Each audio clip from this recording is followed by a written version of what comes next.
최후의 판결 검거율 100%의 비밀. 제1부 1. 폐공장의 녹슨 철골 사이로 달빛이 새어들었다. 강민혁은 숨을 죽인 채 어둠 속에 서 있었다. 그의 손에 쥐어진 권총 글록 19는 미세하게도 떨리지 않았다. 20년 경력의 형사에게 이런 상황은 일상이었다. 다만 결말이 늘 같다는 점만 빼면. 김준호 나와. 민혁의 목소리는 낮고 평온했다. 감정의 파동이 일절 없는 기계음 같은 차가움이었다. 3층 높이의 철골 구조물 어딘가에 숨어있을 유괴범을 향해 그는 말을 이었다. 포위됐어. 출구는 4개 전부 봉쇄했고 특공대 도착까지 15분. 순순히 나오면 변호사 선임권은 보장해주지. 거짓말이었다. 민혁은 단독으로 왔다. 특공대에 연락하지도 않았다. 그는 이미 알고 있었다. 김준호가 어떤 선택을 할지, 그 선택이 어떤 결말로 이어질지. 지난 23건의 사건이 모두 그랬듯이 철골 위에서 발소리가 들렸다. 다급하고 불규칙한 공포에 질린 자의 움직임. 김준호는 8세 여아를 납치해 72시간 동안 감금했다. 몸값 5억을 요구했고 협상 과정에서 아이의 손가락 하나를 잘라보냈다. 민혁의 눈빛이 어둠 속에서 차갑게 빛났다. 마지막 경고다. 10초 준다. 시발 죽여봐. 김준호의 목소리가 3층 높이에서 떨어졌다. 그는 녹슨 난간을 붙잡고 선체 아래를 내려다보고 있었다. 달빛에 비친 그의 얼굴은 땀으로 범벅이었고 두 눈은 극도의 공포로 충혈되어 있었다. 내가 뭘 어쨌다고. 애는 살아있잖아. 손가락 하나 자른 게 뭐가 어때서. 민혁은 대답하지 않았다. 그는 천천히 철제 계단을 올라가기 시작했다. 한 걸음 한 걸음. 그의 발소리는 폐공장의 텅 빈 공간에 메아리 쳤다. 쿵, 쿵, 쿵. 마치 사형 집행의 카운트다운 같았다. 오지마. 떨어뜨린다, 진짜. 김준호는 난간 너머로 몸을 내밀었다. 15m 아래는 콘크리트 바닥이었다. 떨어지면 즉사할 높이. 그는 자신의 목숨을 담보로 협상을 시도하고 있었다. 하지만 민혁의 표정에는 변화가 없었다. 법정에서 보자고. 민혁이 말했다. 그리고 그는 3층 발판에 올라섰다. 김준호와의 거리는 이제 10m.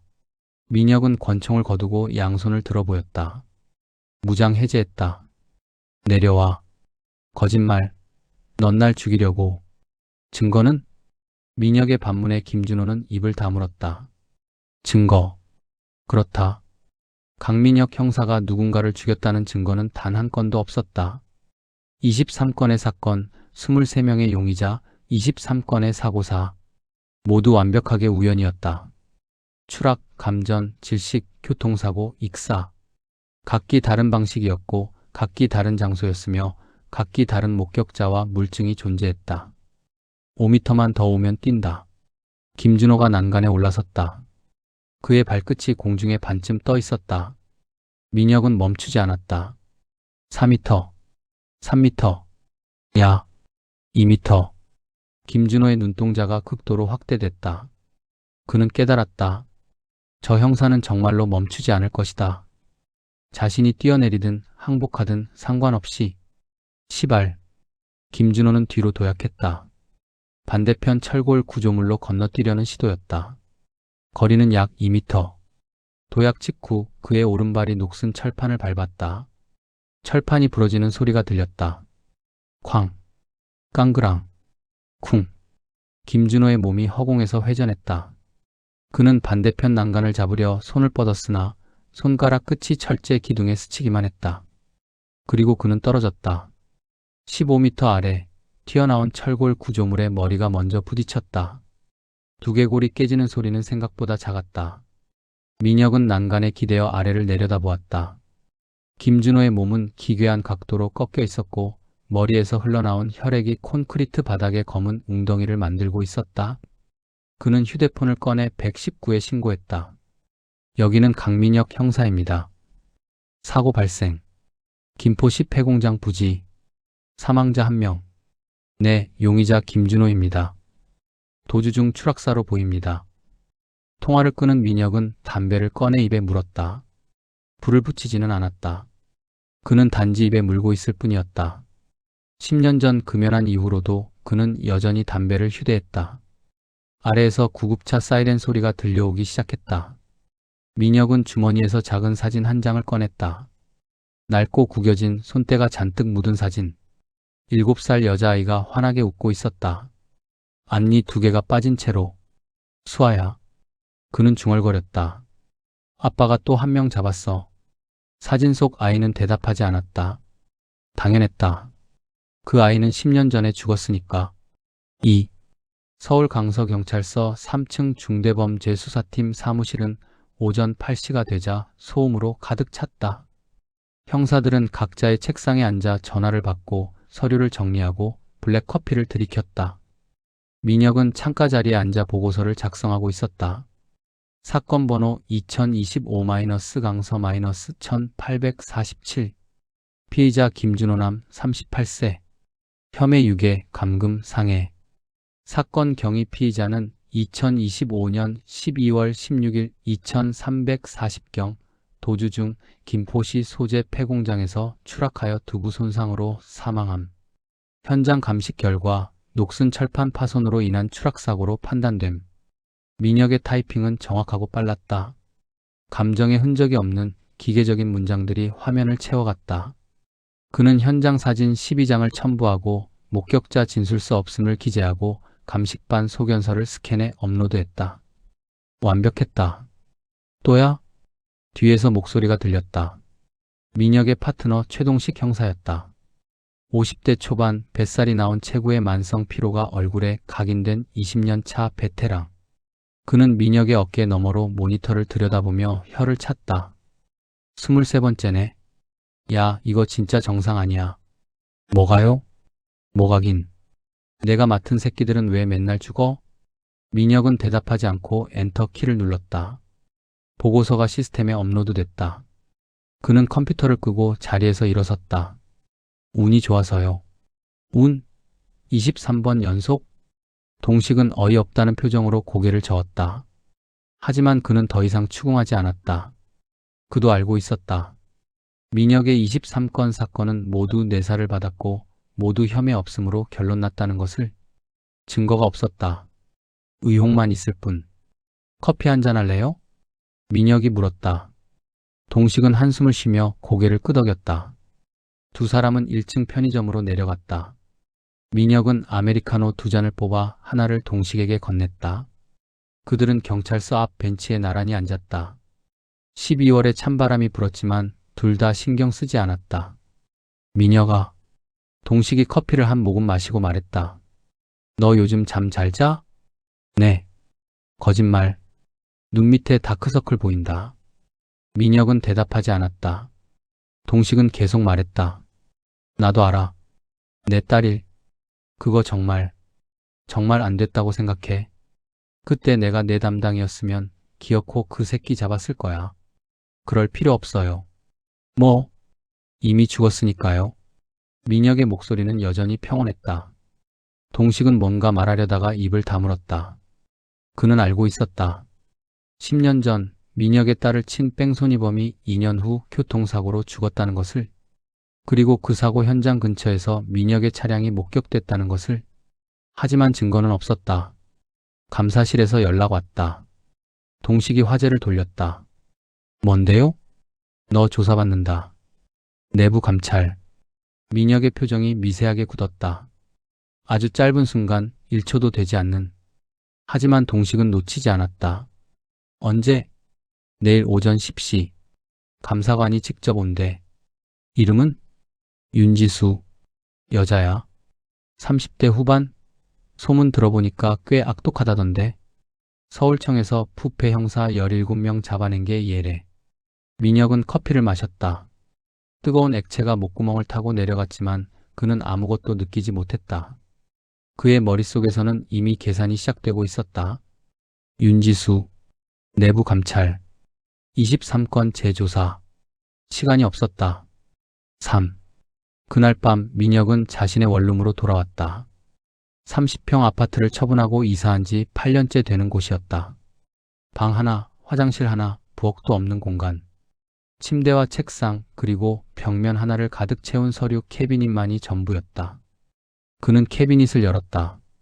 23개의 파일이 연대순으로 정렬되어 있었다. 각 파일에는 이름, 사진, 범죄 내역, 그리고 집행일이 적혀 있었다. FIL이 1. 이름 정찬호 남 29세. 죄명 뺑소니 치사. 피해자 강수아 여 7세. 집행일 2017년 8월 3일. 방법 교통사고 위장. 상태 완료. 민혁은 첫 번째 파일을 꺼내 펼쳤다. 정찬호의 사진이 보였다. 재벌 2세, 아버지는 대기업 회장. 2015년 8월 그는 음주운전으로 민혁의 딸을 쳤다. 그리고 도주했다. 법정은 증거불충분으로 무죄를 선고했다. 민혁은 2년을 기다렸다. 정찬호의 동선을 파악하고 습관을 연구하고 취약점을 찾았다. 그리고 2017년 8월 3일 정찬호가 강남의 한 클럽에서 나와 차를 몰 때 민혁은 그를 뒤따라갔다. 신호대기 중 민혁의 차량이 정찬호의 차를 살짝 들이받았다. 정찬호는 화가 나서 내렸다. 민혁도 내렸다. 두 사람은 말다툼을 했다. 그리고 정찬호가 다시 차에 타려는 순간 민혁은 그의 브레이크 라인을 절단했다. 정찬호는 OKM을 더 달렸다. 내리막길에서 브레이크를 밟았지만 차는 멈추지 않았다. 그는 가로수를 들이받았고 목뼈가 부러져 즉사했다.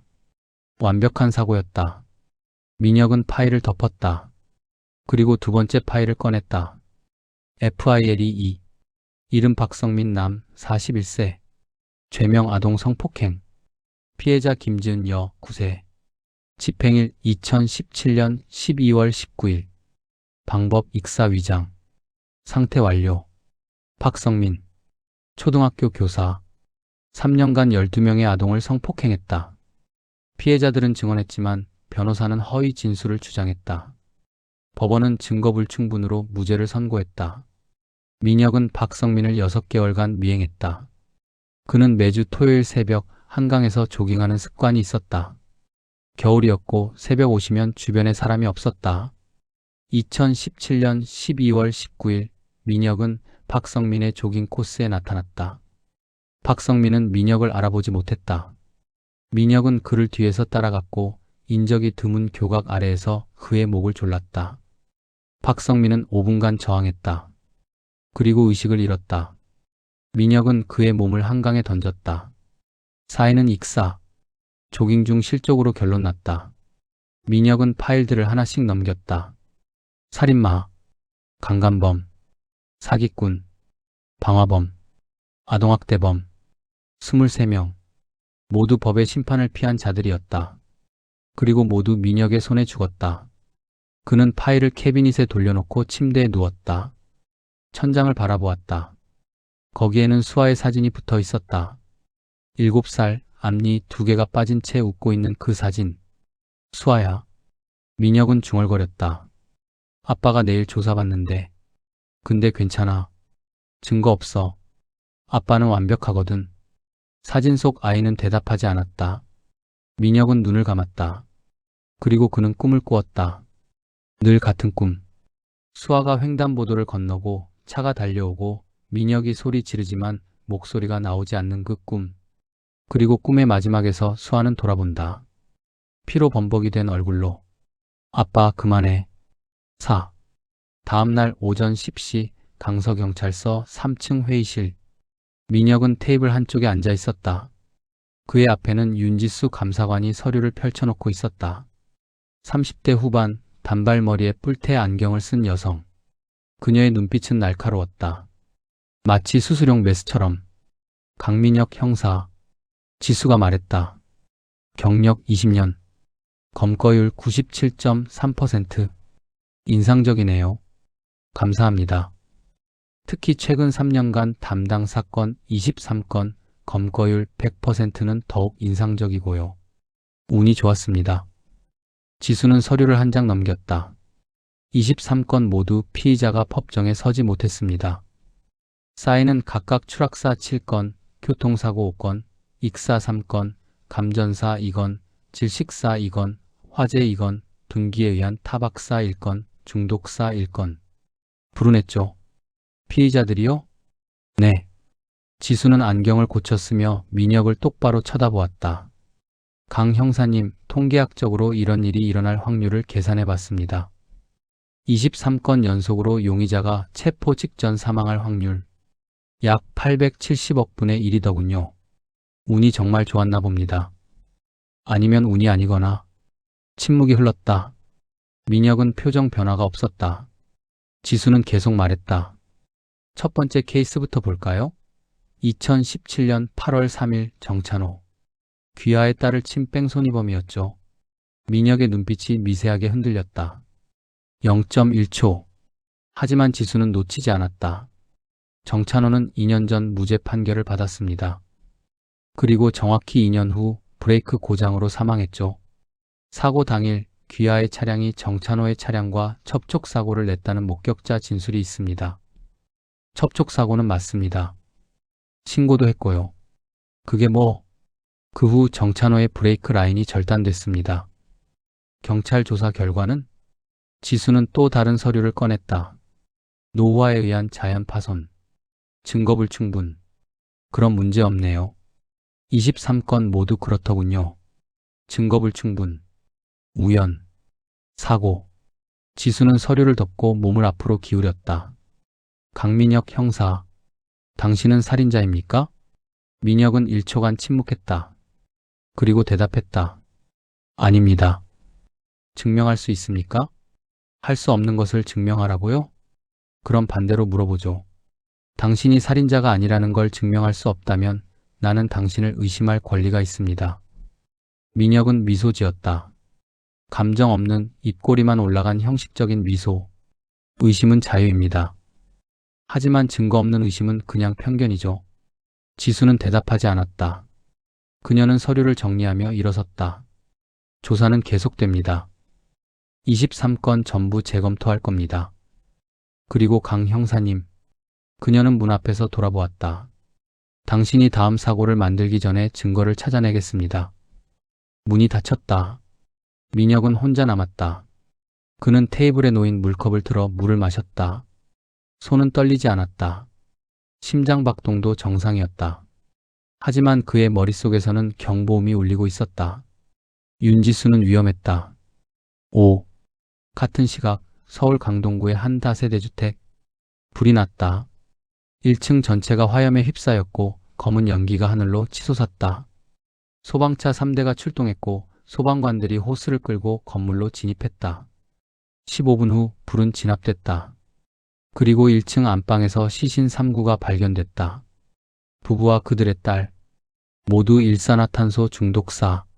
얼굴은 그을음으로 새까맣게 변했고 입과 코에서는 검은 액체가 흘러나와 있었다. 현장에 도착한 강서서 강력팀은 즉시 조사를 시작했다. 화재 원인은 부엌의 가스레인지. 하지만 이상한 점이 있었다. 문이 안에서 잠겨 있었습니다. 현장 감식반장이 보고했다. 가족 전원이 안방에 있었고 문은 밖에서 잠글 수 없는 구조입니다. 그리고 그는 뭔가 더 말하려다가 멈췄다. 그리고 동식 형사가 물었다. 피해자 중 남편 박철수 씨의 손목에 찰과상이 있습니다. 마치 뭔가에 묶였다가 풀린 것 같은. 동식은 안방으로 들어갔다. 시신들은 이미 수습됐지만 바닥에는 분필로 윤곽선이 그려져 있었다. 그는 주변을 살폈다. 창문은 모두 닫혀 있었고 문은 안에서 잠겨 있었다. 밀실. 이거 방화 아니야? 동식이 중얼거렸다. 그 순간 그의 휴대폰이 울렸다. 민혁이었다. 뭐야? 화재 사건 들어왔죠? 지금 현장이야. 이거 단순 화재 아닌 것 같은데. 피해자 신원 확인됐어요? 박철수 43세, 아내 이미란 39세, 딸 박지민 11세. 왜? 전화기 너머로 민혁의 숨소리가 들렸다. 긴 침묵 후 그가 말했다. 제가 가겠습니다. 야, 너 오늘 감사실 조사 아니었어? 끝났어요. 그래? 어떻게 됐는데? 별일 없습니다. 민혁은 전화를 끊었다. 동식은 휴대폰을 내려다보며 미간을 찌푸렸다. 뭔가 이상했다. 민혁의 목소리에 평소와 다른 긴장감이 느껴졌다. 30분 후 민혁이 현장에 도착했다. 그는 방호복을 입고 안방으로 들어갔다. 타버린 가구들, 그을린 벽지, 그리고 바닥에 그려진 분필 윤곽선. 그는 천천히 방을 둘러보았다. 뭐 발견한 거 있어? 동식이 물었다. 아직. 민혁은 부엌으로 이동했다. 가스레인지는 완전히 녹아내렸고 주변 벽면은 화염에 가장 심하게 노출된 흔적을 보였다. 그는 무릎을 꿇고 바닥을 살폈다. 뭔가 반짝였다. 민혁은 핀셋으로 그것을 집어들었다. 작은 금속 조각, 약 3cm 길이의 녹아내린 와이어 같은 것. 이게 뭐야? 동식이 몸을 숙이고 물었다. 타이머 장치의 일부 같은데요? 타이머? 뭐에 쓰는? 민혁은 대답하지 않았다. 그는 금속 조각을 증거봉투에 넣고 일어섰다. 그리고 다시 안방으로 돌아가 시신이 발견된 위치를 확인했다.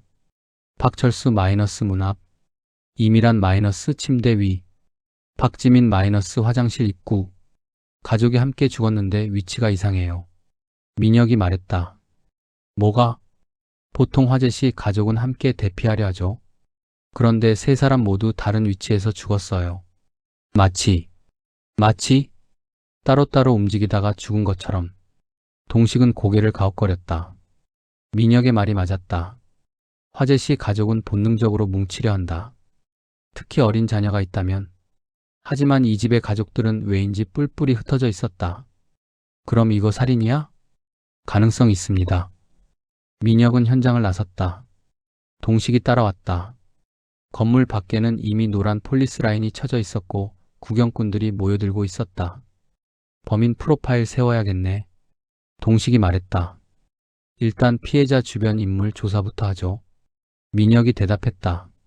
하지만 그의 눈은 다른 곳을 보고 있었다. 건물 맞은편 카페 2층. 창가에 한 남자가 서 있었다. 30대 후반, 야구 모자를 눌러 쓴 체격 좋은 남자. 그는 화재 현장을 무표정하게 내려다보고 있었다. 민혁과 눈이 마주쳤다. 1초. 남자는 창에서 물러났다. 그리고 사라졌다. 민혁은 즉시 건물로 뛰어갔다. 동식이 뒤를 따랐다. 야, 뭐야? 용의자. 민혁은 카페로 뛰어들었다. 2층으로 올라가는 계단. 그는 3계단씩 뛰어올랐다. 2층에 도착했을 때 창가에는 아무도 없었다. 뒷문이 열려 있었다. 민혁은 뒷문으로 나갔다. 좁은 골목. 양쪽으로 갈림길. 그는 오른쪽을 선택해 뛰었다. 50m를 달렸을 때 모퉁이에서 야구 모자가 떨어져 있는 것을 발견했다.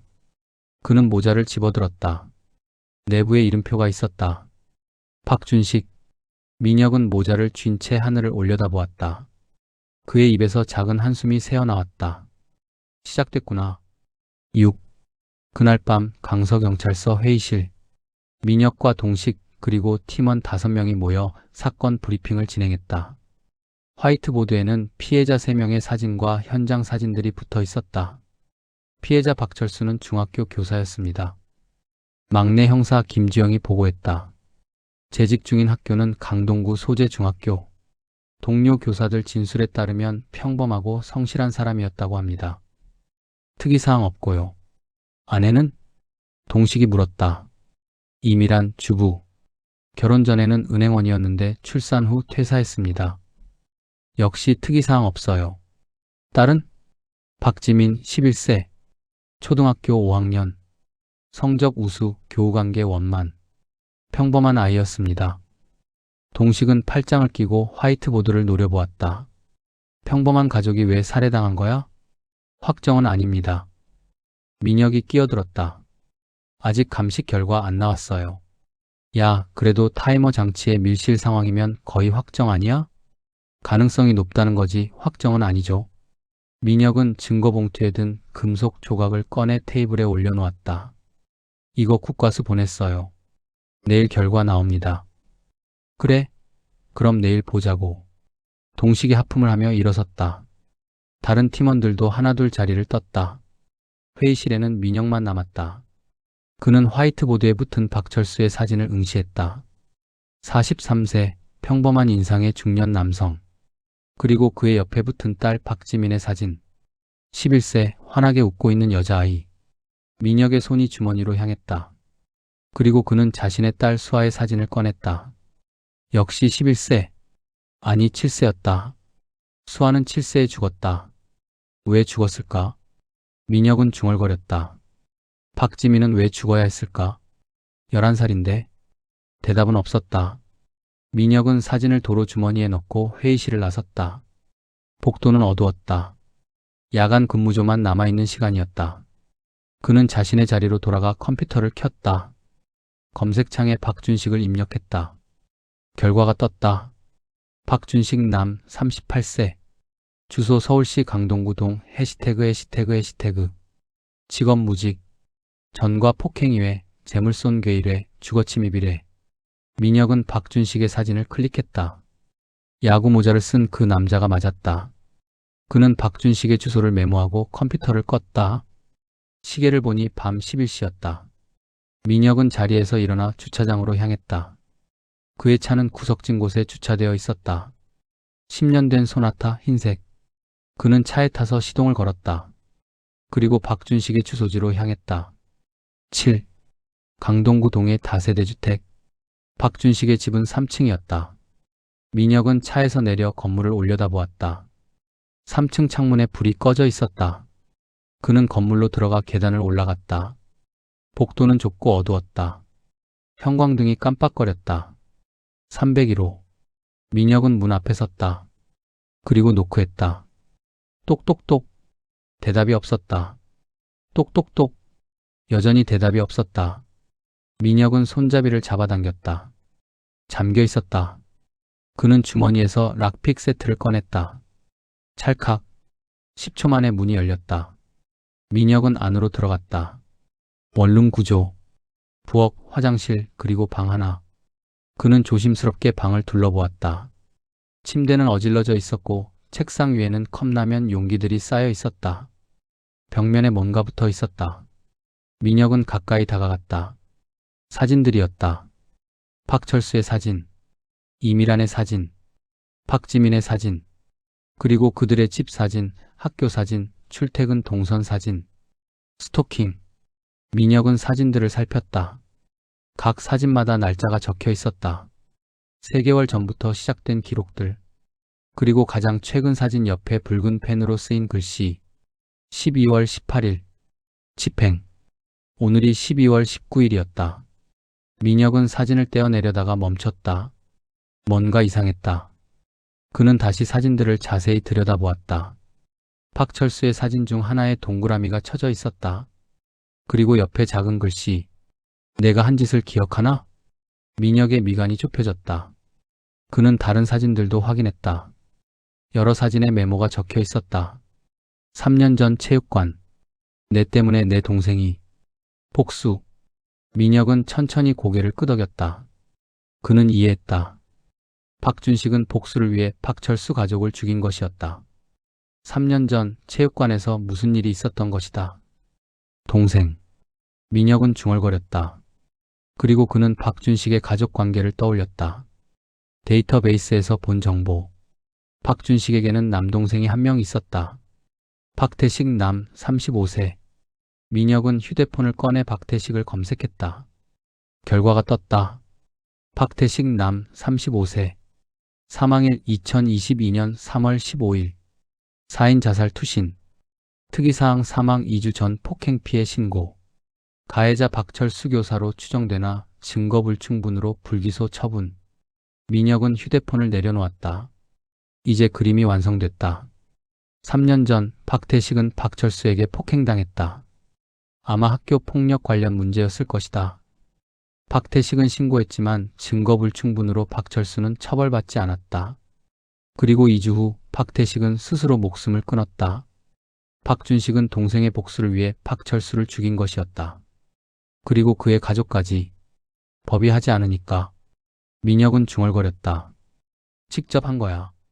그 순간 뒤에서 목소리가 들렸다. 맞아. 법이 안 하니까 내가 했지. 민혁은 돌아보지 않았다. 그는 이미 알고 있었다. 문 쪽에 박준식이 서 있다는 것을. 박준식. 민혁이 말했다. 현행범으로 체포한다. 체포? 어떻게? 박준식의 목소리에는 비웃음이 섞여 있었다. 여긴 내 집인데 영장도 없이 침입한 건 너잖아. 오히려 내가 너 신고해야 되는 거 아니야? 민혁은 천천히 몸을 돌렸다. 박준식은 문 앞에 서서 칼을 들고 있었다. 과도. 날 길이 약 15cm. 칼 내려놔. 싫은데? 마지막 경고다. 경고. 웃기네. 박준식이 한 걸음 다가왔다. 너도 나랑 똑같잖아.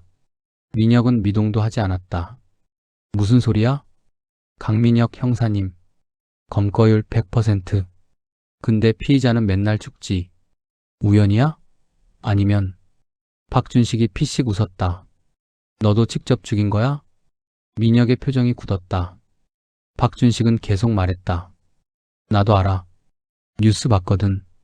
내가 잡은 새끼들 전부 사고로 죽었다며? 23명. 와, 대단하네. 나는 겨우 3명인데. 넌 살인자야. 너도.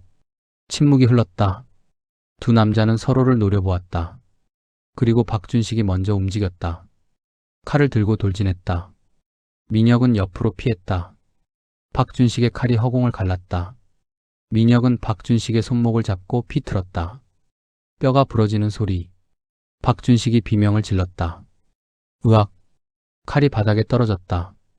민혁은 박준식을 벽에 밀어붙이고 수갑을 채웠다. 박준식은 저항했지만 민혁의 힘이 더 셌다. 박준식 살인 및 현주 건조물 방화 혐의로 긴급 체포한다.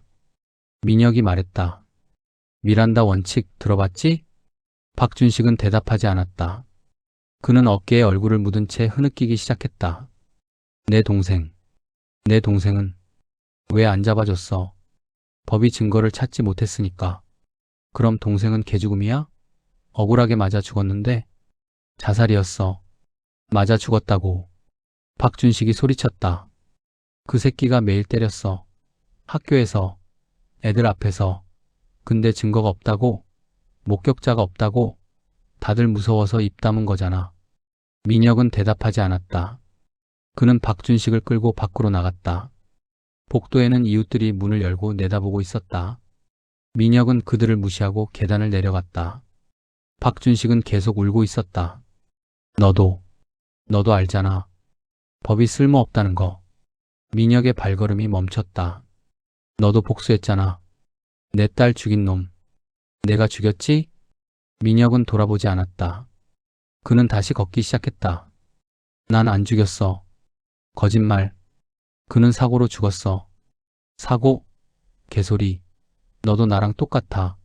우리는 똑같은 살인자야. 민혁은 1층에 도착했다. 그리고 박준식을 차에 태웠다. 차문을 잠그고 운전석에 앉았다. 시동을 걸었다. 룸미러로 박준식을 보았다. 그는 여전히 울고 있었다. 똑같아. 우린 똑같아. 민혁은 룸미러를 돌렸다. 그리고 차를 몰기 시작했다. 밤거리는 고요했다. 그의 머릿속에서 박준식의 말이 메아리 쳤다. 너도 나랑 똑같아. 민혁은 고개를 저었다. 아니야. 그는 중얼거렸다. 나는 달라. 하지만 그의 목소리에는 확신이 없었다. 제이브 마이너스 진실의 미로. 1. 다음날 아침 강서경찰서 조사실. 박준식은 철제 의자에 앉아 있었다. 손목에는 수갑이 채워져 있었고 오른손은 깁스로 고정되어 있었다. 전날 밤 민혁에게 부러진 손목. 그의 얼굴은 부어 있었고 눈은 충혈되어 있었다. 하지만 그의 눈빛에는 여전히 저기가 남아 있었다. 테이블 맞은편에는 민혁과 동식이 앉아 있었다. 동식이 녹음기를 켜고 말문을 열었다. 2025년 12월 19일 오전 9시 30분 피의자 박준식에 대한 조사를 시작합니다. 박준식 38세.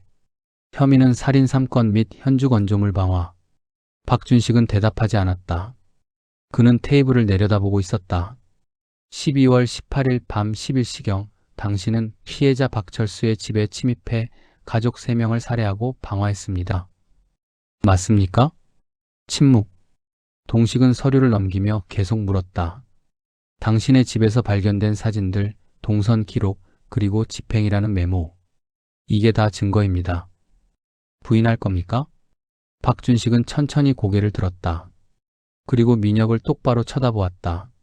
나 혼자만 처벌받는 거야? 무슨 소리야? 저 새끼도 살인자잖아.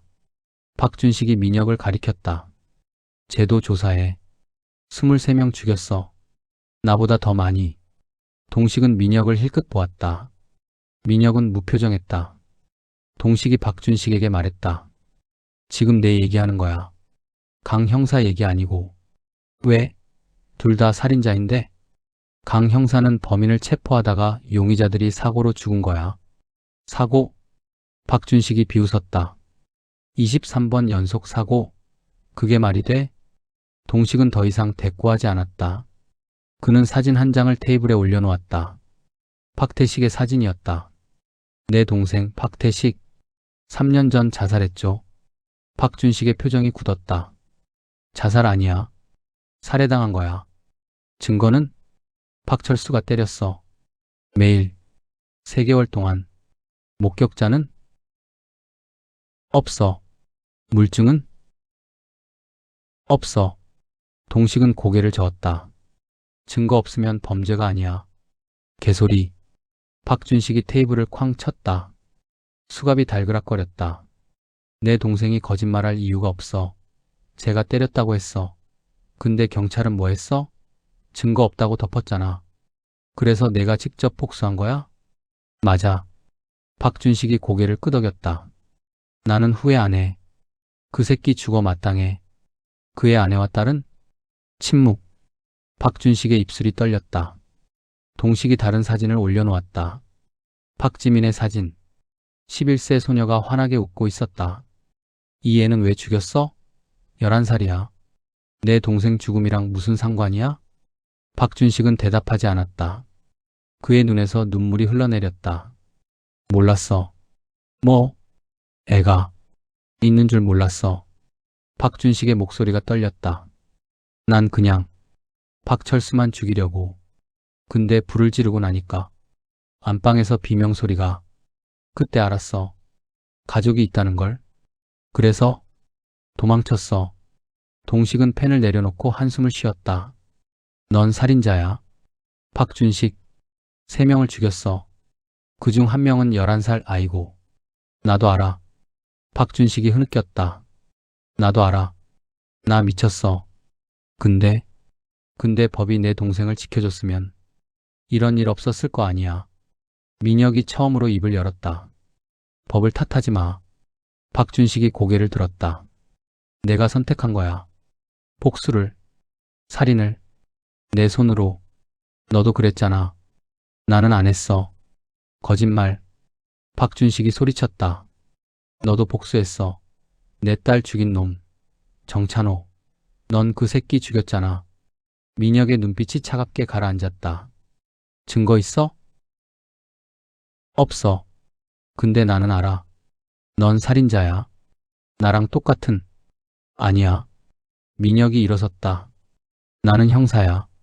넌 범죄자고. 그는 조사실을 나갔다. 문이 닫히는 소리가 울렸다. 같은 시각 3층 감사실. 윤지수는 책상에 앉아 서류 더미를 뒤지고 있었다. 강민혁의 23건 사건 기록. 각 사건마다 두툼한 파일이 쌓여 있었다. 그녀는 첫 번째 파일을 펼쳤다. 사건 번호 2017-803. 피의자 정찬호 남 29세. 혐의 뺑소니 치사. 사건 결과 피의자 추격 중 교통사고로 사망. 지수는 사고 현장 사진들을 펼쳐놓았다. 정찬호의 차량은 가로수에 정면 충돌했고 운전석은 완전히 찌그러져 있었다. 사인은 경추골절. 즉사였다. 감식 보고서를 읽었다. 브레이크 라인 파손. 노후화에 의한 자연 파손으로 추정. 지수는 눈을 가늘게 떴다. 추정이라는 단어에 밑줄을 그었다. 확정이 아니라 추정. 의미심장했다. 그녀는 목격자 진술서를 찾았다. 사고 당일 정찬호의 차량은 강민혁의 차량과 접촉사고를 냈다. 시간은 오후 11시 42분. 장소는 강남구 청담동 사거리. 왜? 지수는 중얼거렸다. 왜 그 시간에 그곳에 있었을까? 그녀는 강민혁의 당일 동선을 확인했다. 근무 종료는 오후 6시. 퇴근 후 행방불명. 그리고 밤 11시 40분 청담동에서 정찬호와 접촉. 우연이라고 하기엔 너무 정확했다. 지수는 정찬호의 동선도 확인했다.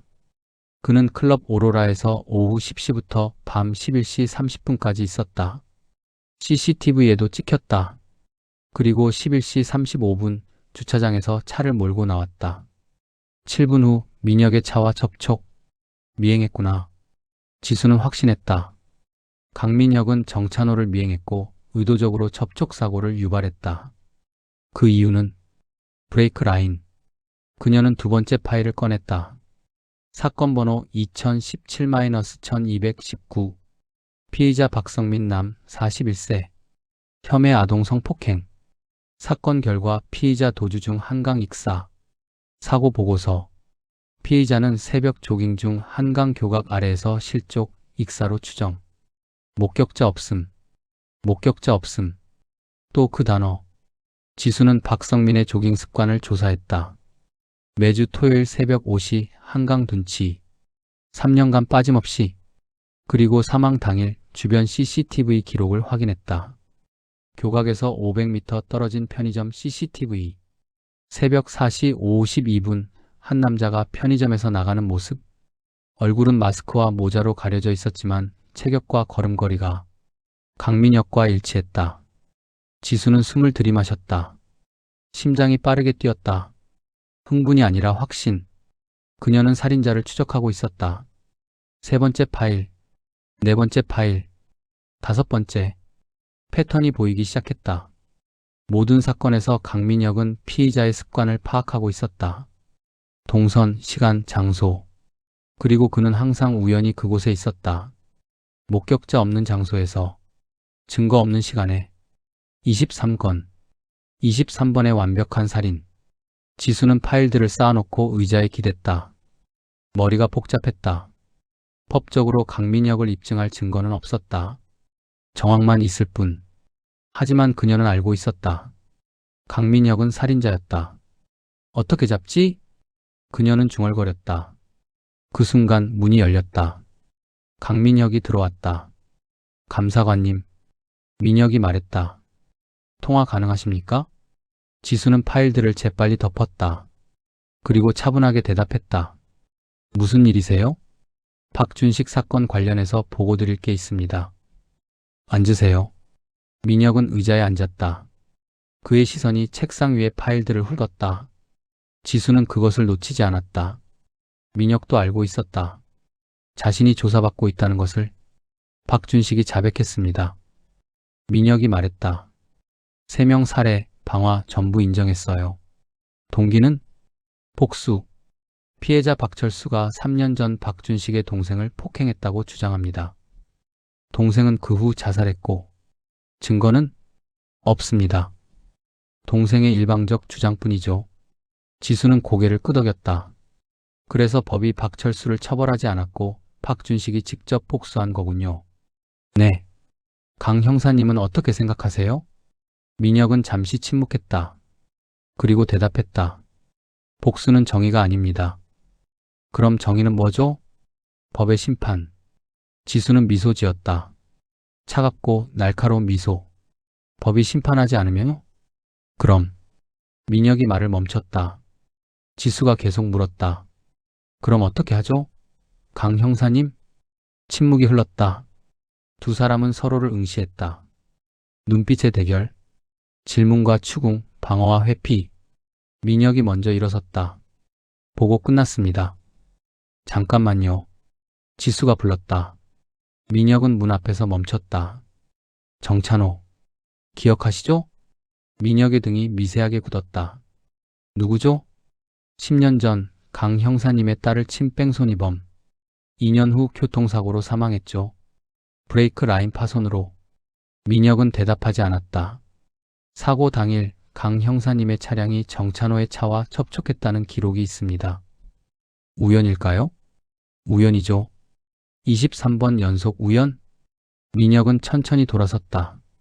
그의 얼굴은 여전히 무표정했다. 감사관님은 뭘 원하십니까? 진실. 진실은 이미 보고서에 다 있습니다. 거짓말도요? 민혁의 눈빛이 차갑게 가라앉았다. 증거 없는 주장은 명예훼손입니다. 증거를 찾고 있어요. 찾지 못할 겁니다. 왜죠? 없으니까. 지수는 의자에서 일어났다. 그녀는 민혁에게 다가갔다. 두 사람의 거리는 1미터. 강민혁 형사, 나는 당신이 살인자라는 걸 알아요. 증명하세요. 증명할 거예요. 못할 겁니다. 보죠. 민혁은 더 이상 대꾸하지 않고 밖으로 나갔다. 문이 닫혔다. 지수는 혼자 남았다.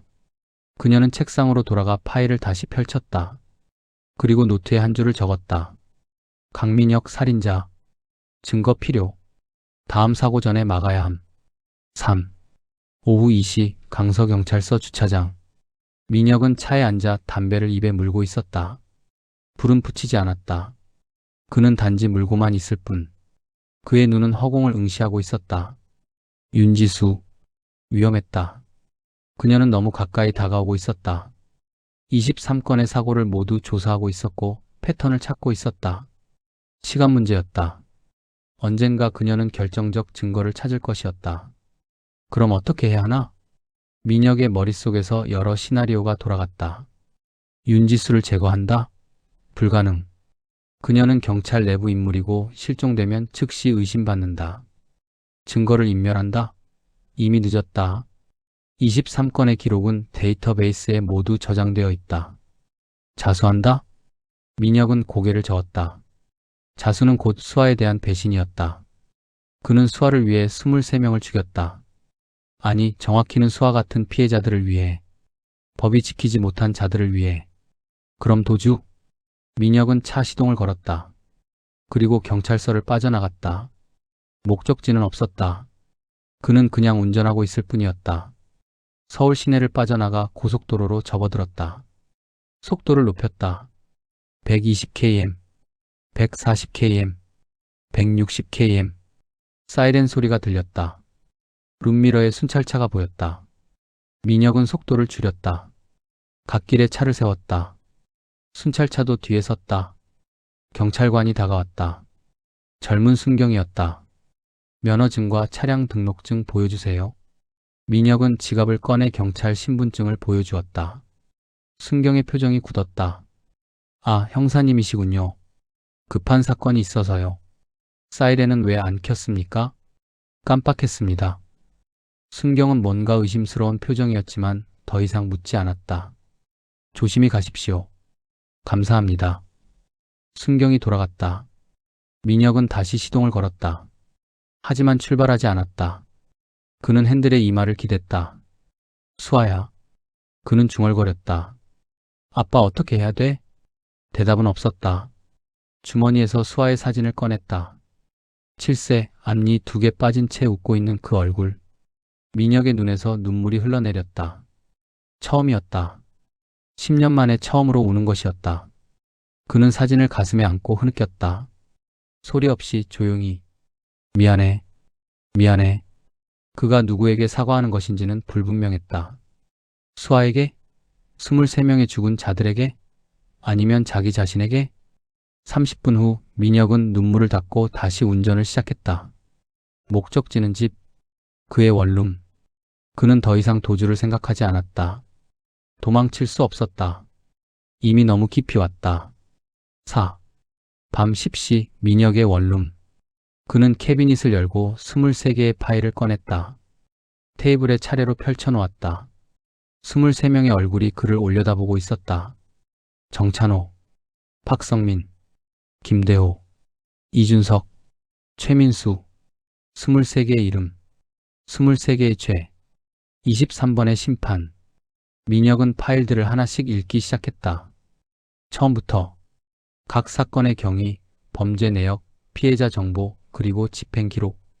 첫 번째 파일, 정찬호, 죄명 뺑소니 치사, 피해자 강수아 여 7세, 집행일 2017년 8월 3일, 방법 브레이크 라인 절단.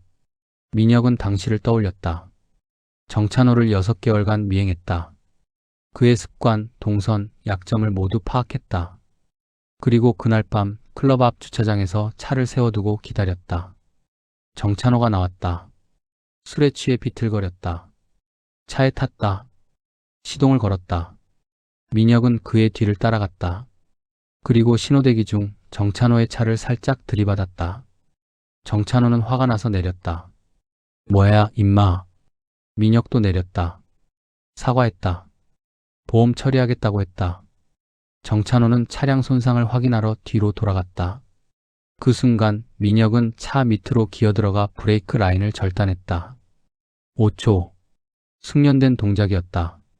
정찬호는 아무것도 눈치채지 못했다. 그는 손상이 경미하다며 그냥 가라고 했다. 민혁은 고개 숙여 사과하고 차에 탔다. 그리고 뒤를 따라갔다. OKM 후 내리막길. 정찬호는 브레이크를 밟았다. 하지만 차는 멈추지 않았다. 그는 당황했다. 핸들을 꺾었다. 차는 중앙선을 넘었다. 그리고 가로수에 정면 충돌했다. 쾅. 민혁은 차를 세우고 사고 현장을 지켜봤다. 정찬호는 움직이지 않았다. 죽었다. 민혁은 119에 신고하고 떠났다. 완벽했다. 민혁은 두 번째 파일을 펼쳤다. 박성민. 죄명 아동 성폭행. 피해자 12명 여 9-13세. 집행일 2017년 12월 19일. 방법 익사 위장. 박성민은 매주 토요일 새벽 한강에서 조깅했다. 민혁은 3개월간 그를 관찰했다. 그의 코스, 타이밍, 주변 상황 모두 파악했다. 12월 19일 새벽 5시 민혁은 교각 아래에서 기다렸다. 박성민이 나타났다. 조깅하며 다가왔다. 민혁은 그의 뒤로 접근했다. 박성민은 눈치채지 못했다. 이어폰을 끼고 있었으니까. 민혁은 그의 목을 뒤에서 감았다. 박성민은 놀라 저항했다. 하지만 민혁이 더 강했다. 5분간 조였다. 박성민의 몸이 축 늘어졌다. 민혁은 그를 한강에 던졌다. 물보라가 일었다. 시신은 떠내려갔다. 민혁은 장갑을 벗고 쓰레기통에 버렸다. 그리고 조깅하듯 달려 자리를 떠났다. 완벽했다. 3번째, 4번째, 5번째. 민혁은 파일들을 계속 읽었다. 각 살인의 순간을 떠올렸다. 23번의 살인, 23번의 완벽한 범죄. 하지만 그는 점점 깨닫고 있었다. 완벽한 범죄란 없다는 것을, 언젠가 들킨다는 것을, 그리고 그 순간이 지금 다가오고 있다는 것을. 민혁은 마지막 파일을 덮었다. 김준호. 어제 죽은 유괴범. 죄명 유괴, 감금, 상해. 피해자 김서연 여 8세. 집행일 2025년 12월 18일. 방법 추락 유도. 김준호는 민혁이 죽인 게 아니었다. 정말로 사고였다. 하지만 민혁은 알고 있었다. 자신이 그를 그 상황으로 몰아넣었다는 것을. 도주하게 만들었고 공포에 질리게 했고 결국 추락하게 만들었다. 간접적 살인. 민혁은 파일들을 모두 모아 캐비닛에 넣었다. 그리고 잠갔다. 그는 침대에 누워 천장을 올려다보았다. 수아의 사진이 붙어 있었다. 수아야. 그는 중얼거렸다. 아빠 곧 잡힐 것 같아. 사진 속 아이는 웃고 있었다. 그럼 아빠도 내 곁에 갈 수 있을까? 대답은 없었다. 민혁은 눈을 감았다. 그리고 잠들었다. 꿈속에서 그는 수아를 만났다. 수아는 횡단보도를 건너고 있었다. 민혁은 달려가 손을 잡으려 했다. 하지만 손이 닿지 않았다. 차가 달려왔다. 쾅. 민혁은 비명을 지르며 깼다. 온몸이 땀으로 젖어 있었다. 시계를 보니 새벽 3시였다. 그는 다시 잠들 수 없었다. 5. 다음날 아침 강서경찰서. 긴급회의가 소집됐다. 참석자는 강력팀 전원과 윤지수 감사관. 동식이 회의를 주재했다. 새로운 증거가 나왔습니다. 동식이 화이트보드에 사진을 붙였다. 어제 화재 현장에서 발견된 금속 조각. 국과수 분석 결과 이건 타이머 장치의 일부입니다. 정확히는 전기식 타이머로 가스 밸브와 연결되어 있었던 것으로 보입니다. 팀원들이 웅성거렸다. 동식이 계속 말했다. 즉, 범인은 타이머를 설치해 특정 시간에 가스가 새도록 만들었고 점화 장치를 통해 폭발을 일으켰습니다. 계획적 살인이죠. 박준식이 인정했습니까? 막내 형사 김주영이 물었다. 아직입니다. 추가 조사 중이에요. 민혁이 끼어들었다. 타이머 재조사 추적했나요? 네. 온라인 쇼핑몰에서 구매한 것으로 확인됐습니다. 구매자는 동식이 서류를 넘겼다. 박준식 명의 신용카드. 결정적 증거네요. 그렇습니다. 그 순간 윤지수가 손을 들었다. 질문 하나 하겠습니다. 말씀하세요. 강민혁 형사님, 어떻게 박준식을 특정했습니까? 민혁은 잠시 침묵했다. 모두의 시선이 그에게 쏠렸다. 화재 현장 맞은편 카페에서 수상한 남자를 목격했습니다. 얼굴은 확인했습니까? 모자를 눌러 쓰고 있었습니다. 그럼 어떻게 박준식이라고 확신했죠? 추적했고 모자를 발견했습니다. 내부에 이름표가 있었어요. 지수는 고개를 끄덕였다. 하지만 그녀의 눈빛은 여전히 의심스러웠다. 너무 운이 좋으시네요. 형사님. 그런가 봅니다. 항상 그렇듯이. 침묵이 흘렀다. 미묘한 긴장감이 회의실을 채웠다. 동식이 어색하게 웃으며 화제를 돌렸다. 자, 다음 안건으로. 회의는 계속됐다. 하지만 민혁은 더 이상 집중하지 못했다. 그의 머릿속은 윤지수의 말로 가득했다. 항상 그렇듯이. 그녀는 알고 있었다. 민혁의 모든 사건이 운이 아니라는 것을, 계획이고 조작이라는 것을. 시간이 없었다. 6. 오후 3시 유치장. 박준식은 독방에 앉아 있었다. 그의 얼굴은 초췌했고 눈은 공허했다. 변호사 접견도 거부했다. 식사도 거의 하지 않았다. 간수가 다가왔다. 박준식 면회 왔다. 누구? 동생. 박준식의 눈동자가 흔들렸다. 동생? 무슨 소리야? 내 동생은 죽었어. 아니, 다른 동생. 박태식의 친구라는데. 박준식은 일어섰다. 면회실로 이동했다. 유리 너머에 한 남자가 앉아 있었다. 30대 초반, 마른 체격에 안경을 쓴 남자. 박준식은 수화기를 들었다. 남자도 수화기를 들었다.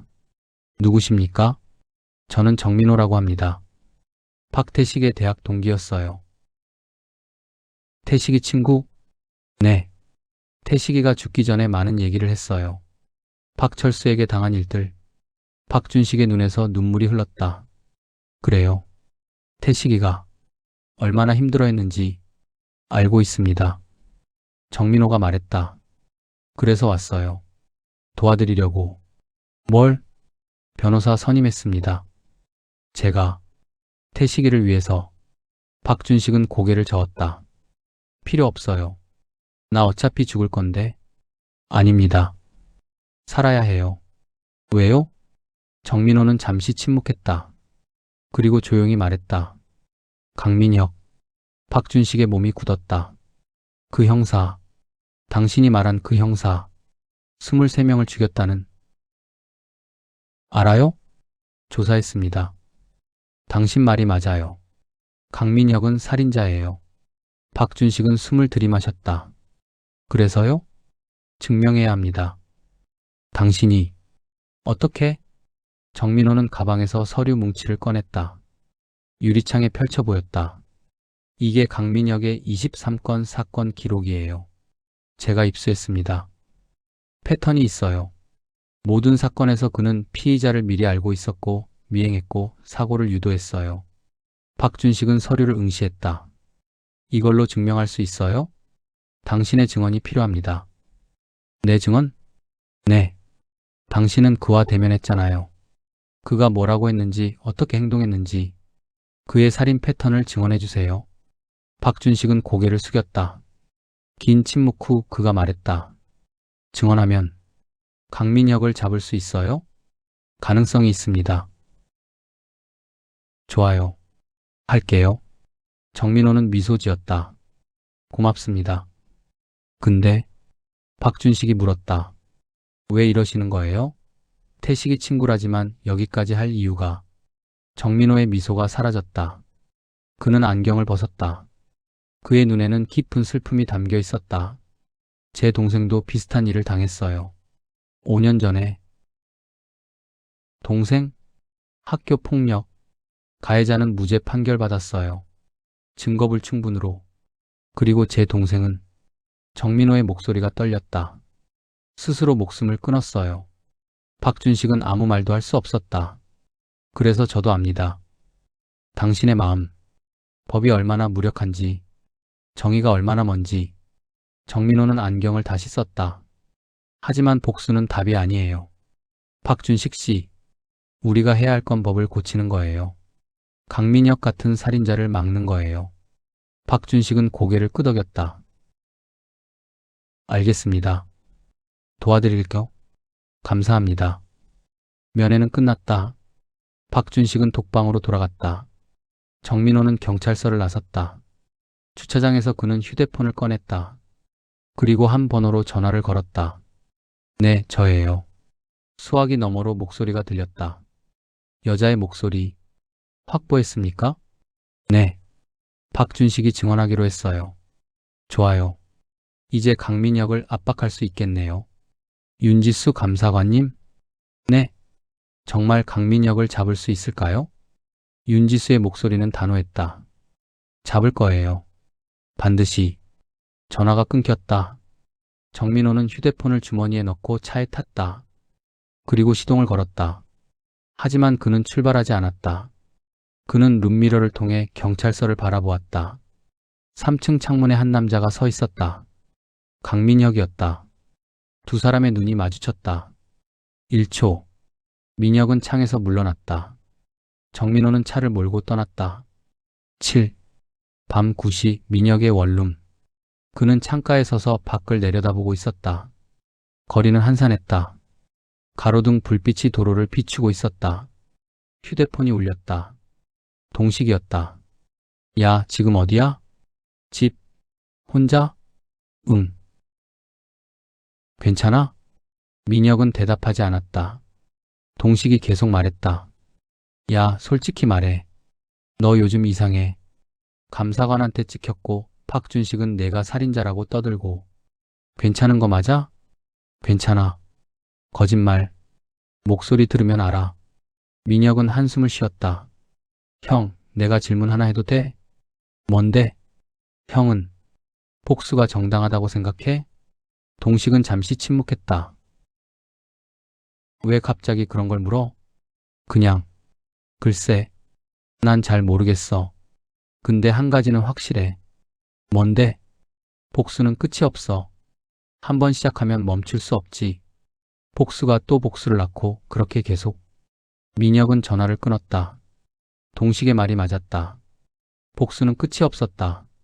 민혁은 정찬호를 죽였고 그 후로 22명을 더 죽였다. 그리고 아직도 끝나지 않았다. 언제 끝날까? 민혁은 캐비닛을 열었다. 23개의 파일. 그리고 그 아래 숨겨둔 또 다른 파일.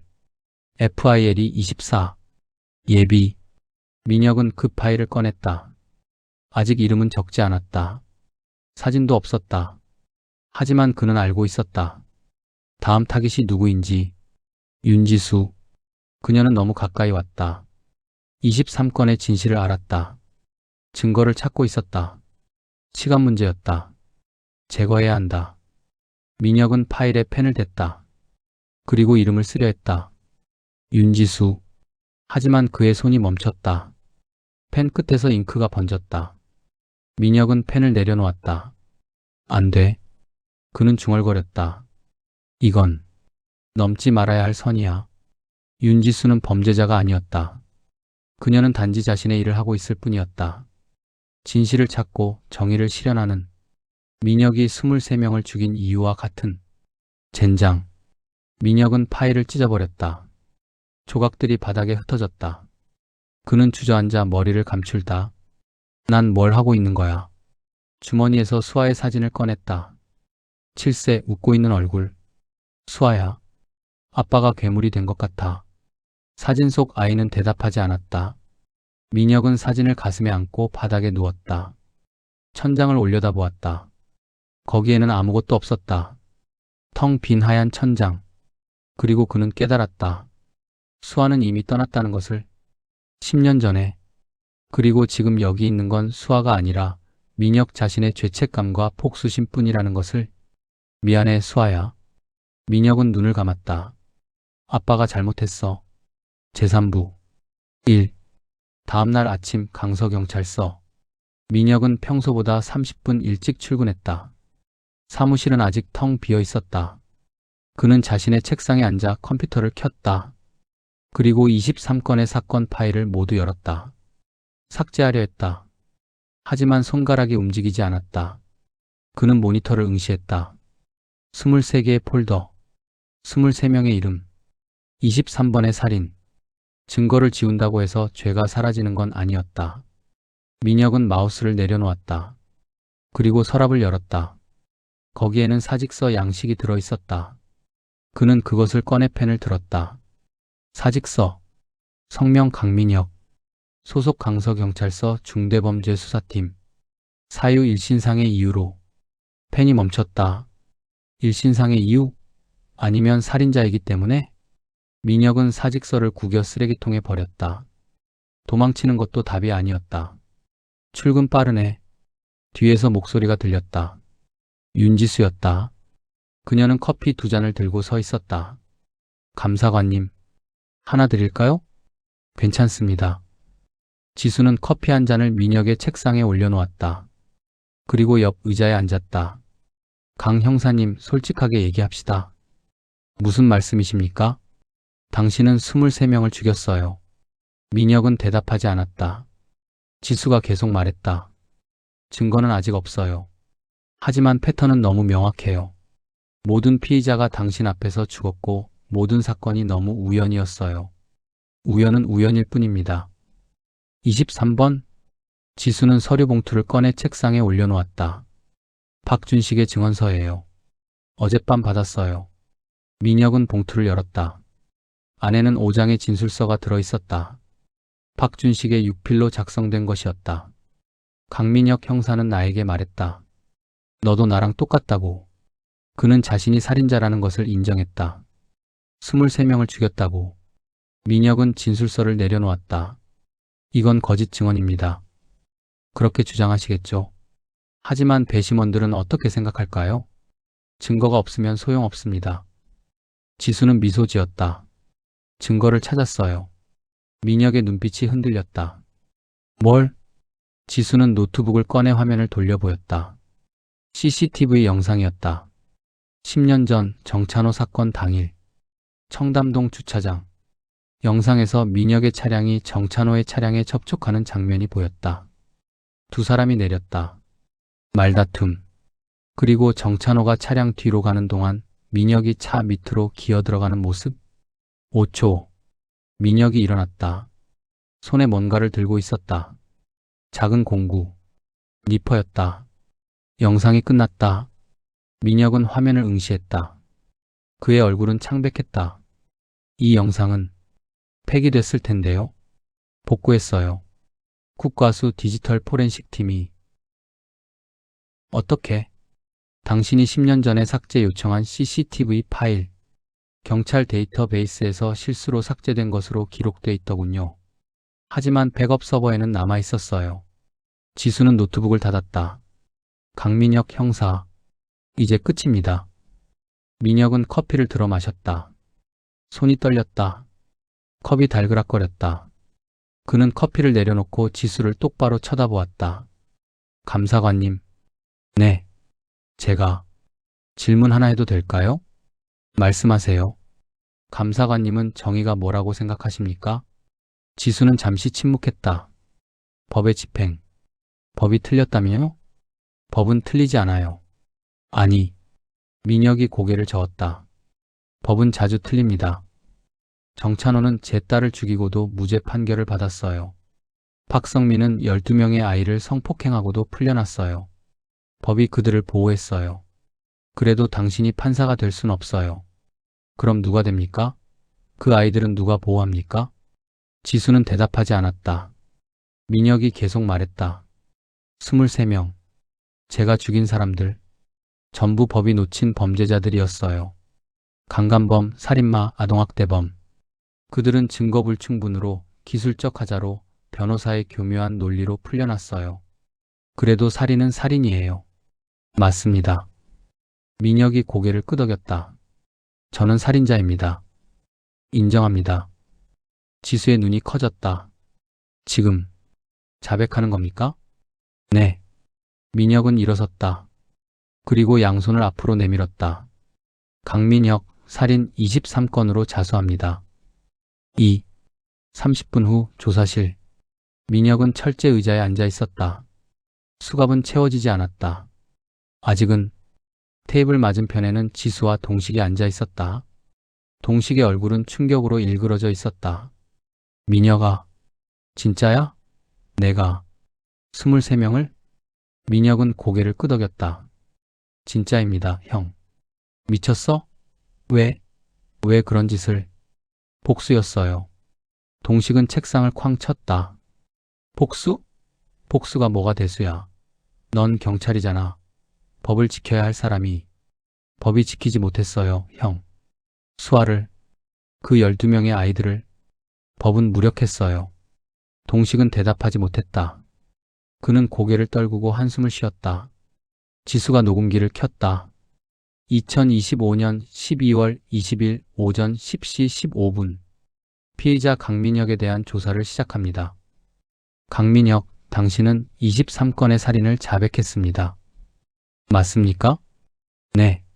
하나씩 확인하겠습니다. 첫 번째, 정찬호. 2017년 8월 3일. 브레이크 라인을 절단해 교통사고로 위장했습니까? 네. 두 번째, 박성민. 2017년 12월 19일. 익사로 위장했습니까? 네. 지수는 23명의 이름을 하나씩 불렀다. 민혁은 모두 인정했다. 그의 목소리는 담담했다. 감정의 기복이 없었다. 마지막 이름. 23번째, 김준호. 2025년 12월 18일. 추락사. 이건 아닙니다. 지수가 고개를 들었다. 뭐라고요?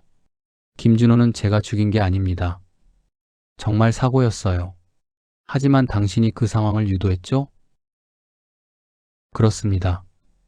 그럼 간접 살인 아닙니까? 민혁은 대답하지 않았다. 지수가 계속 물었다. 왜 자수했습니까? 더 이상 못하겠어서요. 뭘? 거짓말, 위선. 저는 정의를 위한다고 생각했어요. 하지만 어제 깨달았어요. 저는 그냥 살인자일 뿐이라는 걸. 지수는 펜을 내려놓았다. 후회합니까? 민혁은 긴 침묵 끝에 대답했다. 모르겠습니다. 23명을 죽이고도 후회하는지 모르겠다고요? 제가 죽인 사람들, 그들은 정말 악인이었어요. 법이 놓쳤지만 죄는 분명했어요. 그래도 살인이잖아요. 맞습니다. 민혁은 고개를 숙였다. 저는 법을 어겼어요. 처벌받아야 합니다. 지수는 녹음기를 껐다. 그리고 조사실을 나갔다. 동식이 따라 나섰다. 복도에서 둘이 마주섰다. 이제 어떻게 됩니까? 동식이 물었다. 기소될 겁니다. 살인 23건. 아마 사형이나 무기징역. 동식은 벽에 기댔다. 믿기지가 않네. 민혁이가 그렇게 많은 사람을. 최 형사님은 전혀 몰랐습니까? 의심은 했어요. 근데 설마 했죠. 증거도 없었고. 지수는 고개를 끄덕였다. 이제 증거가 있습니다. CCTV, 자백, 증언. 충분해요. 재판은 언제쯤? 빠르면 2주 후. 늦어도 한 달 안에. 동식은 한숨을 쉬었다. 민혁이 끝났네. 3일 후 구치소. 민혁은 독방에 수감되어 있었다. 경찰 출신이라 일반 수감자들과 분리됐다. 그는 침대에 누워 천장을 올려다보고 있었다. 텅 빈 천장. 수아의 사진도 없었다. 압수됐다. 발소리가 들렸다. 교도관이 다가왔다. 강민혁 면회. 누구? 변호사. 민혁은 일어났다. 면회실로 이동했다. 유리 너머에 한 남자가 앉아 있었다. 50대 정장을 입은 변호사. 강민혁 씨, 저는 변호사 김정훈입니다. 선임한 적 없는데요. 국선 변호인입니다. 법원에서 지정했어요. 민혁은 수화기를 들었다. 필요 없습니다. 저는 유죄입니다. 그래도 변론은 필요합니다. 뭘 변론합니까? 23명 죽였어요. 자백도 했고. 김정우는 서류를 펼쳤다. 정상 참작 여지는 있습니다. 피해자들이 모두 범죄자였다는 점, 법이 그들을 처벌하지 못했다는 점. 그게 살인을 정당화합니까? 아니요. 하지만 동기를 설명할 수는 있죠. 배심원들의 공감을 얻을 수 있어요. 민혁은 고개를 저었다. 공감 필요 없어요. 저는 벌 받고 싶습니다. 왜요? 속죄하고 싶어서요. 김정우는 안경을 고쳤으며 민혁을 응시했다. 강 씨, 당신은 지금 자살하고 있는 겁니다. 법적 자살. 스스로를 죽이고 있어요. 그게 맞는 거 아닙니까? 맞지 않아요. 당신이 정말 속죄하고 싶다면 살아야 해요. 감옥에서라도. 민혁은 대답하지 않았다. 생각해 보세요. 다시 연락드리겠습니다. 면회는 끝났다. 민혁은 독방으로 돌아왔다. 그리고 다시 침대에 누웠다. 밤이 됐다. 구치소는 고요했다. 멀리서 누군가 우는 소리가 들렸다. 민혁은 눈을 감았다. 꿈속에서 그는 수아를 만났다. 수아는 횡단보도에 서 있었다. 민혁은 달려갔다.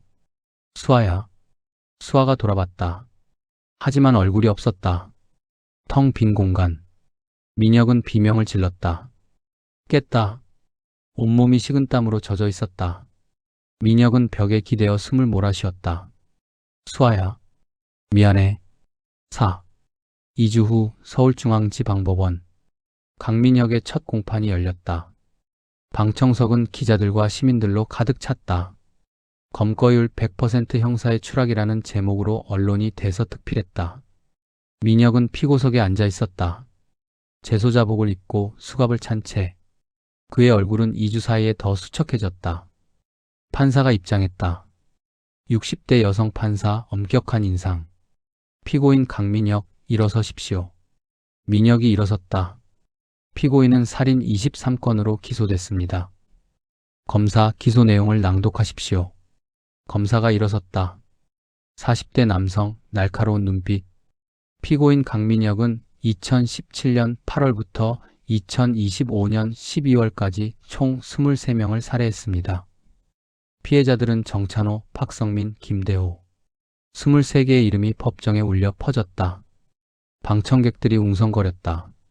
피고인은 경찰 신분을 이용해 피해자들의 정보를 입수하고 미행하고 살해했습니다. 범행은 계획적이고 잔혹했으며 피고인은 증거를 은폐하기 위해 사고로 위장했습니다. 검사는 증거물들을 제시했다. CCTV 영상, 자백 조서, 증인 진술. 검찰은 피고인에게 사형을 구형합니다. 방청석이 술렁였다. 판사가 망치를 두드렸다. 조용히 하십시오. 변호인, 반론하십시오. 김정훈 변호사가 일어섰다. 존경하는 재판장님, 피고인의 범행은 인정합니다. 하지만 정상참작 사유가 있습니다. 말씀하십시오. 피고인이 살해한 23명은 모두 범죄자였습니다. 강간범, 살인마, 아동학대범. 그들은 법의 심판을 피했습니다. 증거불충분으로 절차적 하자로. 김정우는 서류를 들어보였다. 첫 번째 피해자 정찬호. 그는 피고인의 7세 딸을 뺑소니로 죽였습니다. 하지만 무죄 판결을 받았습니다. 피고인은 10년간 고통 속에 살았습니다. 그것이 살인을 정당화합니까? 판사가 물었다. 아닙니다. 하지만 동기를 설명합니다. 피고인은 법에 대한 신뢰를 잃었습니다. 그리고 스스로 정의를 실현하려 했습니다. 자경단 행위는 법치주의를 파괴합니다. 맞습니다. 하지만 법치주의가 먼저 피고인을 저버렸습니다. 방청석에서 박수 소리가 터졌다. 판사가 다시 망치를 두드렸다. 조용히. 다음 발언자는 퇴정시키겠습니다. 김정훈이 계속 말했다. 변호인은 감형을 요청합니다. 피고인은 자수했고 반성하고 있습니다. 사형은 과도합니다. 판사는 고개를 끄덕였다. 피고인, 최후 진술하십시오. 민혁이 일어섰다. 그는 방청석을 둘러보았다. 수많은 얼굴들. 분노, 동정, 호기심. 그리고 맨 뒷줄에 윤지수가 앉아 있었다. 그녀의 표정은 복잡했다. 민혁은 입을 열었다. 저는 살인자입니다. 목소리가 떨렸다. 23명을 죽였습니다. 계획적으로 냉정하게.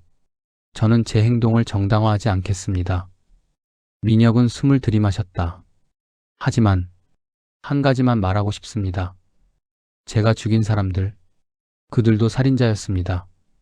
강간범이었고 아동학대범이었습니다. 법은 그들을 놓쳤습니다. 그래도 당신이 판사가 될 순 없어요. 방청석에서 누군가 소리쳤다. 판사가 망치를 두드렸지만 민혁은 계속 말했다. 맞습니다. 저는 판사가 아닙니다. 저는 그냥 아버지였습니다. 7세 딸을 잃은, 그리고 법이 그 아이를 지켜주지 못했다는 걸 안 아버지. 민혁의 눈에서 눈물이 흘러내렸다. 저는 후회합니다. 23번의 살인을. 하지만 딸을 지키지 못한 것은 더 후회합니다. 방청석이 조용해졌다. 재판장님, 민혁이 판사를 쳐다봤다. 저에게 사형을 내려주십시오. 그것이 제가 받아야 할 벌입니다. 판사는 표정 없이 민혁을 응시했다. 긴 침묵 후 그녀가 말했다. 판결은 2주 후 선고하겠습니다. 패정. 망치 소리가 울렸다. 그날 밤 구치소. 민혁은 독방에 누워 있었다.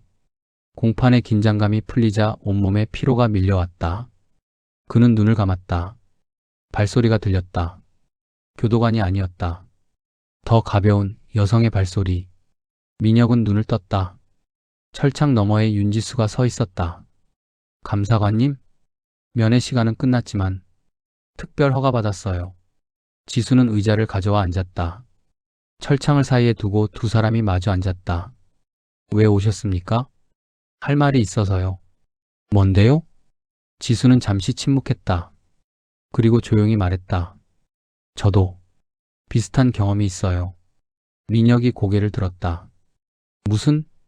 15년 전 제 동생이 살해당했어요. 연쇄살인마한테.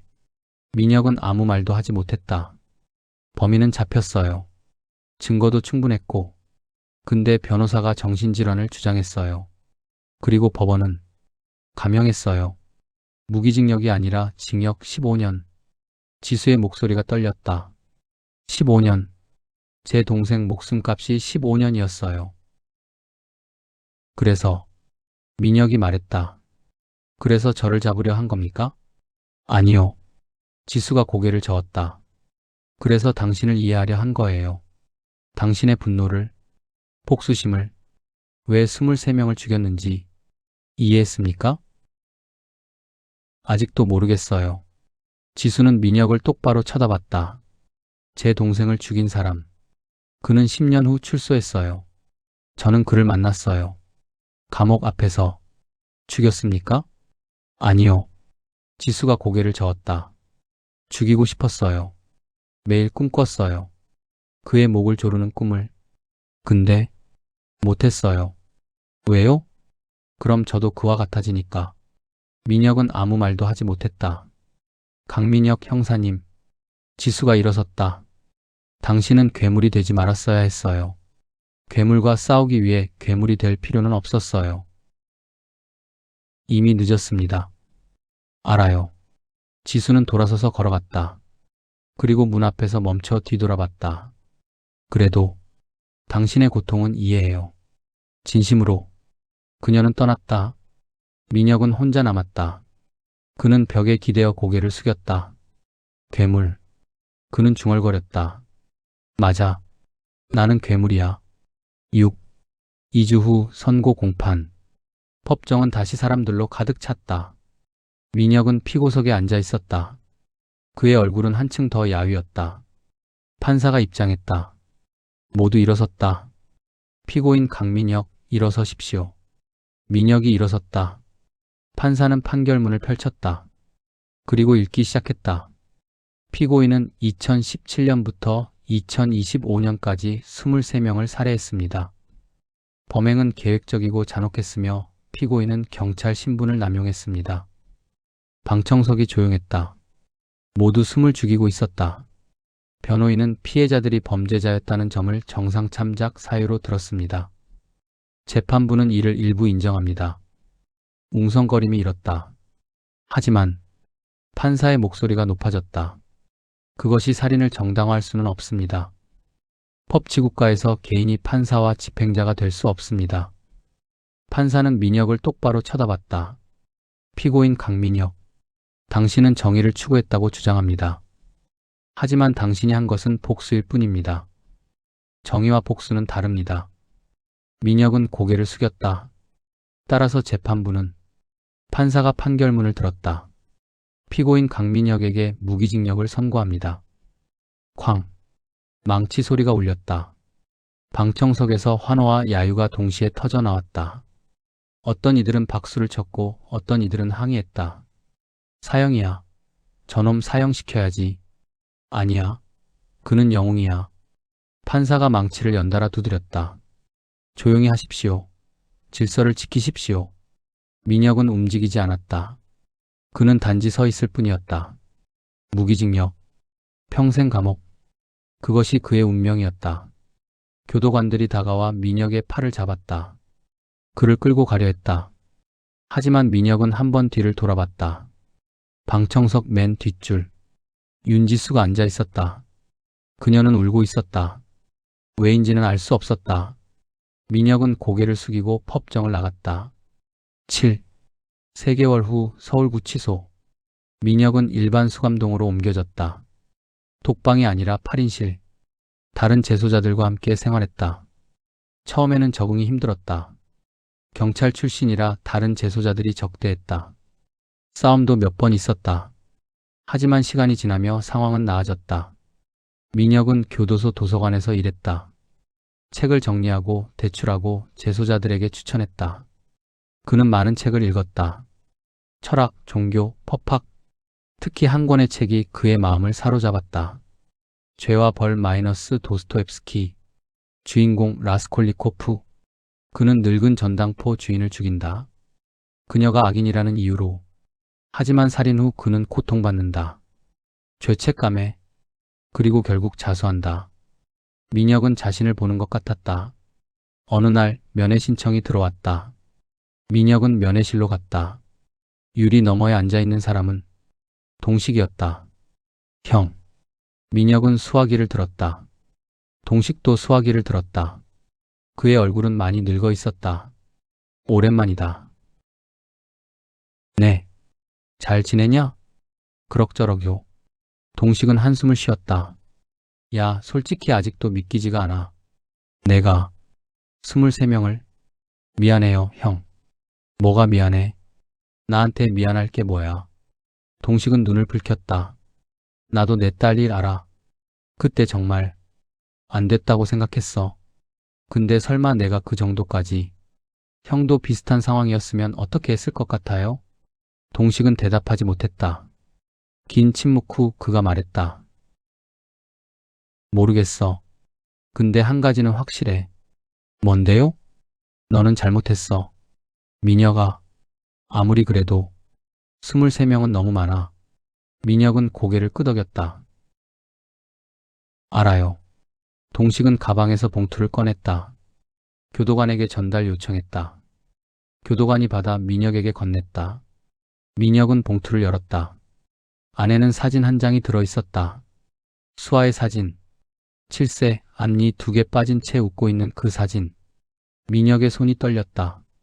이거 내 집에서 찾았어. 압수품 중에 돌려받으라고 신청했어. 민혁은 사진을 가슴에 안았다. 눈물이 흘러내렸다. 감사합니다, 형. 그래. 수아 사진이라도 있으면 조금은 덜 외롭겠지. 동식은 일어섰다. 나간다. 또 올게. 형. 민혁이 불렀다. 내 말이 맞아요. 저는 잘못했어요. 23명은 너무 많았어요. 동식은 아무 말 없이 고개를 끄덕였다. 그리고 떠났다. 민혁은 혼자 남았다. 그는 수아의 사진을 들여다봤다. 오랜만에 보는 얼굴. 그리운 얼굴. 수아야. 그는 중얼거렸다. 아빠 이제 괴물 안 돼. 약속할게. 8. 1년 후 서울구치소. 민혁은 여전히 도서관에서 일하고 있었다. 그는 모범수가 됐다. 다른 재소자들을 돕고 분쟁을 중재하고 교도관들의 신뢰를 얻었다. 어느 날 교도관이 그를 불렀다. 강민혁, 면회. 누구죠? 변호사. 민혁은 면회실로 갔다. 유리 너머에 김정훈 변호사가 앉아 있었다. 오랜만입니다. 민혁은 수화기를 들었다. 무슨 일이세요? 좋은 소식입니다. 김정훈이 서류를 펼쳤다. 재심 청구가 받아들여졌습니다. 민혁의 눈이 커졌다. 재심? 네. 새로운 증거가 나왔어요. 무슨? 김정훈은 사진 한 장을 보여줬다. 10년 전 정찬호 사건의 블랙박스 영상. 정찬호의 차량 블랙박스입니다. 당시 압수됐지만 손상되어 분석 못했던 거예요. 근데 최근 기술 발전으로 복구됐습니다. 그래서요?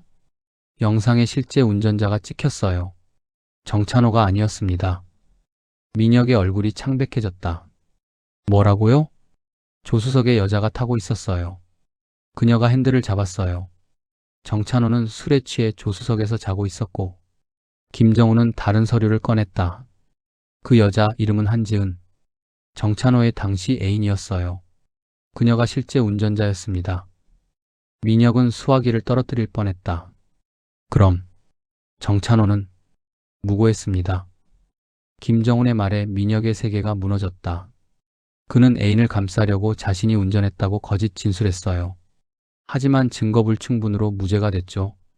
그리고 제가 그를 죽였어요. 민혁의 목소리가 떨렸다. 무고한 사람을? 아직 확정은 아닙니다. 재심에서 다시 판단할 겁니다. 아니요. 민혁이 고개를 저었다. 확정이에요. 정찬호는 무고했어요. 그리고 저는 살인자예요. 김정훈은 아무 말도 하지 못했다. 민혁은 수화기를 내려놓고 일어섰다. 비틀거렸다. 교도관이 부축했다. 강민혁, 괜찮아? 아니요. 민혁은 독방으로 돌아갔다.